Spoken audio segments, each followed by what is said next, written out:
noite. Como posso dar galinha que estão com o nariz escorrendo e rouco? Separar as galinhas, Vinícius Campos Farias. Separar as galinhas, muito provavelmente terramicina, mas você tem que ver se você já deu terramicina alguma vez anteriormente, quando pintinho, alguma coisa assim. Se você já deu a terramicina, não vai funcionar. Aí você vai tentar um Chemitril, que também é eficiente.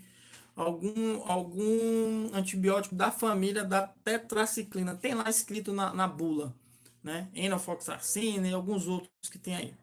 Então, se você deu terramicina, agora você dá o Chemitril. Se você deu Chemitril, agora você dá terramicina. Se você não deu terramicina anteriormente, agora você pode dar terramicina. Mas sempre galinhas separadas, tratar separado, água separada, não coloca, não dá remédio e depois solta ela no campo, não.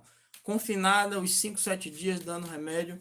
Depois que curar, você solta. Se for poedeira, venda, não coloque de volta não, porque vai dar trabalho.